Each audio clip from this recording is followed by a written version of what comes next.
So you're probably going to get this question a lot, but how are you guys doing tonight? I'm allowed to ask because I'm a little bit earlier, but you're going to get that question a lot probably. I guess I'm going to break down and tell you guys some things I probably shouldn't tell anybody. It's one of those nights where I shouldn't say these things in public, but I will anyway. I'm with a long-term girlfriend right now, and I have been for about 1.5 years, and it's kind of exciting because I still remember what it was like when I was dating. I used to date wrong. Let me give you an example. I'm out on a date with this girl. First date. We go to a restaurant, have a nice meal, continue on to Dooley's. It's like 11 o'clock at night. Not Dooley's, yeah, first date, exactly. There's already a sign, right? Her suggestion, let's go to Dooley's. It gets worse. We're at Dooley's, middle of the game pool. She looks at me, I kid you not, this is an absolutely true story, and she says, how would you feel if I told you that I had scurvy? Scurvy, exactly. You know what my first inclination was, right? Scurvy, isn't that a pirate's disease? So my first thought was, yeah! But you can't say that, that's a little insensitive, I think. I know, because she started to cry. No, but seriously, so she says I've had scurvy. And I said, well, my first question is, how did you find out you had scurvy? Like, isn't that what you guys want to know right now, in case it ever happens? So anyway, she said that she was painting her toenails and she noticed that one was black. And she touched it and it fell off. Exactly, this is what I'm thinking. So the second question is, how do you get scurvy? Because I want to know how to avoid it. And she said she went and talked to her doctor, and he said that it's from eating a steady diet of gummy bears and popcorn. I know, this is getting stranger, isn't it? And I mean, I noticed that I went and looked home right away, and I said, that combination, is that on the side of the box? Not on the box. Doesn't say nothing about combination of gives you scurvy. So anyway, I gotta admit, I'm a little shallow, it sounds shallow when I say this, I feel bad, but I couldn't go out with her anymore. I broke up with her that night. I know you're thinking, that's terrible, right? Scurvy, what? I mean, and she had it a while ago, it wasn't like that day. But I'll tell you the reason I couldn't go out with her any longer. Because I realized pretty quickly that the last thing this girl touched turned black and fell off. And that's just not a risk I'm prepared to take. If that makes me shallow, color me shallow. It's going to get worse. I'm glad that actually Catherine mentioned this earlier, because it's not going to be such a shock when I bring it up. But has anybody in the room, especially the guys, ever tried to get a pubic hair off a bar of soap? Just me? Just me, eh? Yeah, absolutely, yeah, right. The curly, yeah. So I'm home the other day, right? I pick up a bar of soap. I know nobody wants me to talk about this, but it's true, right? So anyway, I pick up this bar of soap, and there's no way I'm washing myself with this bar of soap until this is gone. So anyway, I tried to scrape it off.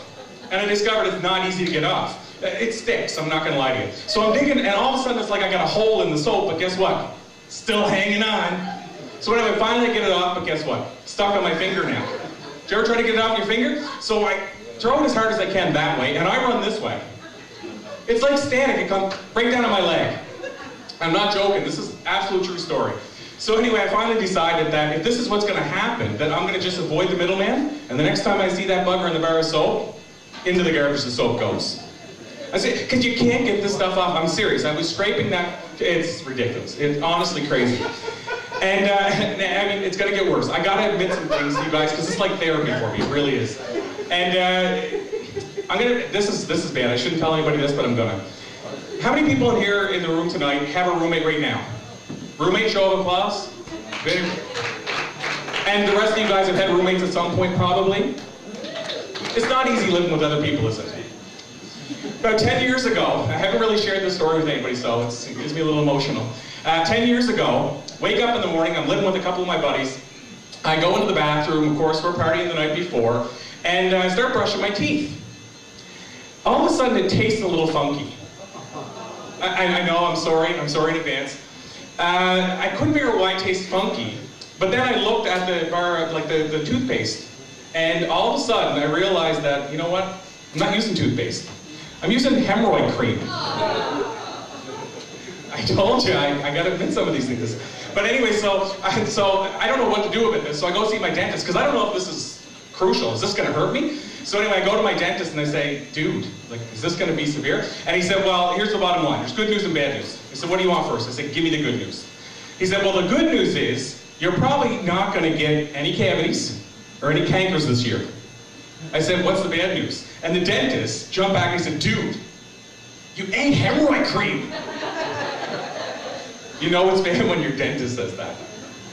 Do we have any partiers in the room? Drinkers? Show of applause? Some drinkers? Okay, this is for the guys as well. How many of you guys that are drinkers have ever got so drunk that all you want to do is take out your penis and make your buddies touch it? This guy right here has, I know he has. I can see it, absolutely. You can see them from a mile away, right? So anyway, just what? He just did it. Oh my God. Tonight or earlier tonight?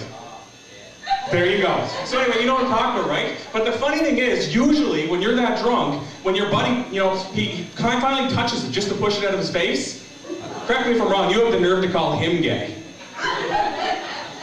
Is that not, this has happened, I think, here. So, you know, and where this actually came from for me is that a buddy of mine, actually my cousin, we were at a stag party and he got drunk and that was his move. So I was the guy pushing it out of his face, but apparently I was the guy that was gay. And actually, if you listen to a lot of what I'm talking about, it's penises and, you know, so who knows? No, I have a long-term girlfriend. And you know what, there'd be nothing wrong with that. I'll be honest with you. I was curious years ago, I was wondering, is there any chance that I might be gay? And I'm gonna give some props to the gay guys, if there's any in the room tonight.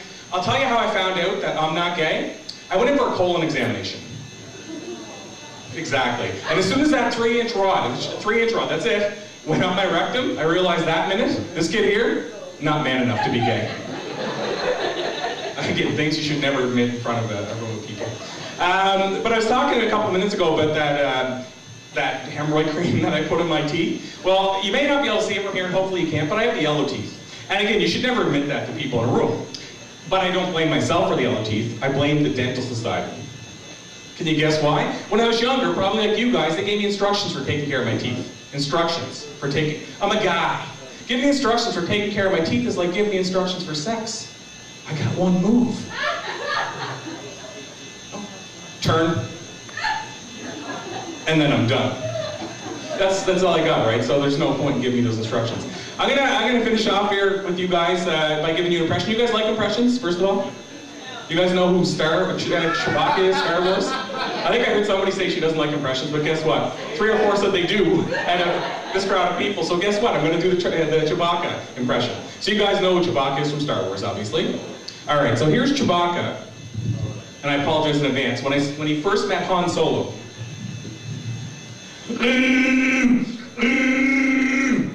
or at least that's my best representation of that.